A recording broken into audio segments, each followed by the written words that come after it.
Wa ensem so ana Abetifi ene yaduru ehun se du Easter se dia na kwu honso ensrahwe bia dodo na ekokohwe niema na wokoji woni wo titiru Easter bremu no na Stone Age Park a ensrahwe bia ba ko ewo Abetifi no Ghana mampeni na dan Akuffo-Addo ku bia no se de be ya nimpa betumi atukwan akohwe Abetifi Stone Age Cave no bia bia achere yie pa na senka aman hodo so a anka bia bia manfo dodo na ebekọ ensrahwe wo honom se ne be ya ebeboa amasika aba oman ni mu na se de be ya oman ebetumi ede honom aye ensrahwe bia amomanfo akọ honom se be oman ebetumi enya skanti no wonom ayi asase eka aduonum mienu ato honom a wode ba be di dwuma bi wo so abra wonom ekoda asa park no adie no na panyini Stone Age Park no ne dia Ben Adom edi tu ja se wonom hwe ne mu kwan se adwumadie no otumi di wi a beboa ama manfo enya adwuma ye na afei aboa ama kwansra ho nsem akwa animu na edi skan so abo oman ni mu.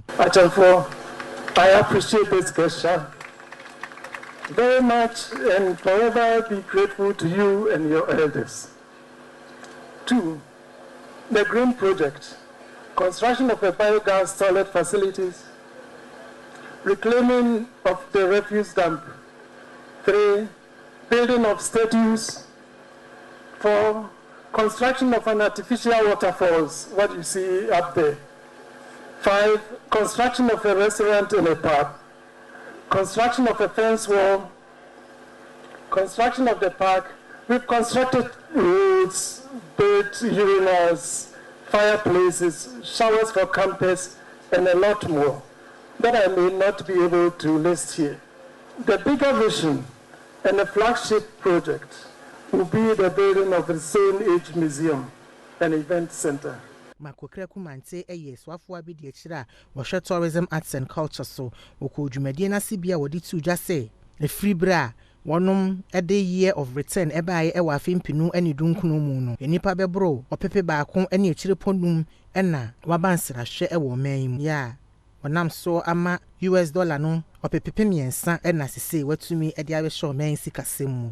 I'm proud to announce that since the inception of the Year of Return campaign in 2019, Ghana has witnessed a significant increase in tourist arrivals. Over 1.5 million tourists have visited Ghana, injecting over $3 billion USD into our economy. This remarkable achievement has not only boosted our tourism sector, but has also contributed to job creation and economic growth, benefiting local communities and businesses alike. Omanpanyi adanko Akuffo-Addo so eko dwumadie na sibia wo bo owura na bia no ne dia na baso ya wode nsem sei etudwa. We're met here today to celebrate the vision of one person who has transformed the hitherto refuse dump into a heritage site.